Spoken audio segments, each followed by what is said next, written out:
Welcome to my YouTube channel. If you are new to this channel, please subscribe.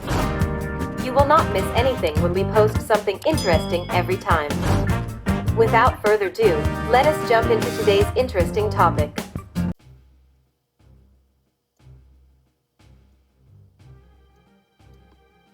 Less than 10 months after the November 2022 signing of the Pretoria Agreement that ended the 2-year-long Tigray crisis, the second largest region, the Amhara region, in the country is in turmoil as a result of the outbreak of a military confrontation between the Federal Army and the Fano armed groups since August 2023.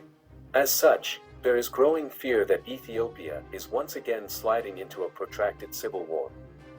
The state of emergency declared in the Amhara region has also further exacerbated insecurity with mass arrests, extrajudicial killings, internet blockages, and disruptions to basic services being the order of the day.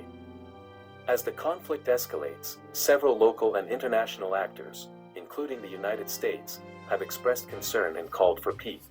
What makes the war with Fano groups becoming more difficult for the government is that Fano groups largely use guerrilla fight military strategy.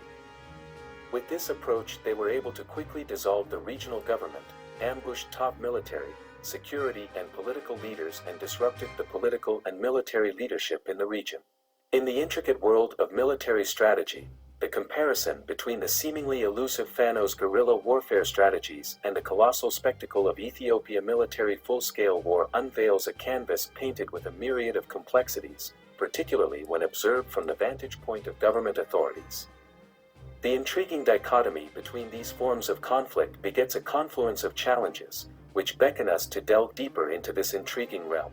Let us embark on a journey to explore the tenfold enigma of the Amhara-Fano guerrilla warfare strategy, an artful dance of asymmetry, concealment, and adaptability that has confounded governments throughout the Amhara region and beyond. Number 1. Asymmetry. The first brushstroke upon our canvas introduces the captivating concept of asymmetry. Guerrilla warfare, akin to a David standing before a Goliath, often finds a well-organized yet diminutive force pitted against a grand, conventional military behemoth. This stark dissimilarity in both size and tactical approach births a Pandora's box of difficulties that governments must wrestle with. In this unequal struggle, might the smaller force's agility and resourcefulness ultimately prove more potent than the overwhelming might of the larger adversary? Number 2. Scattered and hidden. As we delve further into this narrative, the theme of concealment unfurls like a mysterious tapestry. Guerrilla fighters, these modern-day phantoms of conflict, wield the power of invisibility. They disperse themselves like grains of sand, mingling effortlessly amidst civilian populations. The consequences of such anonymity are profound. It becomes a Herculean task for government forces to distinguish the enemy from the innocent, leading to a moral quagmire that only deepens with each indiscernible foe. Number 3. Adaptability. Like chameleons adapting to their surroundings, guerrilla forces demonstrate an unparalleled ability to change colors. In the volatile landscape of guerrilla warfare, adaptability is their hallmark. This dynamic quality keeps governments perennially on their toes, forced to decipher the ever-shifting puzzle of enemy movements and tactics. The elusive nature of these foes sets the stage for a game of cat and mouse where predictions become futile. Number 4. Low-cost operation. Guerrilla warfare, in its unassuming attire, often wears the badge of economic sustainability. Herein lies the intrigue. These insurgents defy the conventions of modern warfare by shunning the need for expensive military hardware or vast standing armies. Instead, they craftily orchestrate their operations on a shoestring budget, leaving governments grappling with the riddle of how a few can outwit the many. Number 5. Local knowledge. A significant layer of this multifaceted puzzle is unveiled and we delve into the guerrillas' intimate relationship with the land they traverse.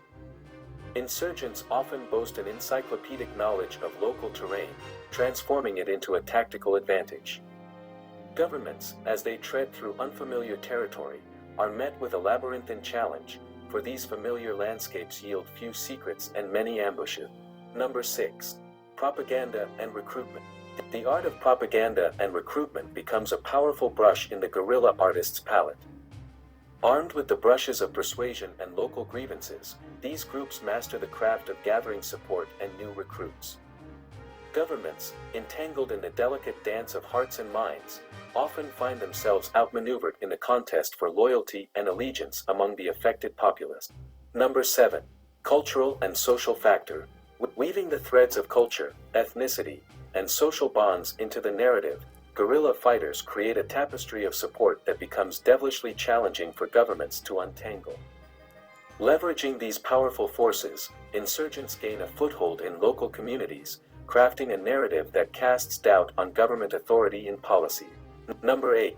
Logistics and supply lines. As the saga unfolds, we turn our gaze to the intricate network of logistics and supply lines. Maintaining these critical lifelines for government forces within hostile territories emerges as a conundrum of paramount importance. The constant specter of ambushes and disruptions to supply chains presents governments with a logistical maze akin to traversing a minefield. Number 9. International concerns. The canvas of guerrilla warfare is not confined by national borders. It is a drama that attracts international attention and, at times, intervention. Foreign actors, whether out of ideological solidarity or strategic interests, further complicate the government's efforts to quell the insurgency. The stakes are raised, the tensions mount, and the geopolitical chessboard comes into play. Number 10. Protracted nature. The grand finale of this narrative unveils the protracted nature of guerrilla conflicts. These battles, a marathon rather than a sprint, often become a test of endurance for governments. Over time, the drain on resources, political will, and morale becomes palpable. The tides of public opinion and international support can ebb and flow, creating an ever-shifting landscape.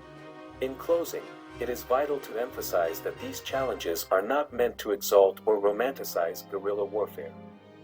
Rather, they serve as a lens through which we glimpse the multifaceted world governments must navigate in the face of unconventional conflict. The path toward resolution in such scenarios is a tapestry woven with threads of military strategy, political maneuvering, and socio-economic development, where peace and stability often remain elusive, shimmering like a mirage. Thank you for joining us on this exciting journey. We hope you enjoyed today's content as much as we enjoyed creating it. If you found this video informative, entertaining, or just plain awesome, don't forget to give it a thumbs up, like, share it with your friends, and hit that subscribe button. By doing so, you're not only helping our channel grow, but you'll also stay updated with all the amazing content we have in store for you. Your support means the world to us, and we can't wait to see you in the next video. Until then, stay curious, stay inspired, and keep exploring. Thank you, and see you soon.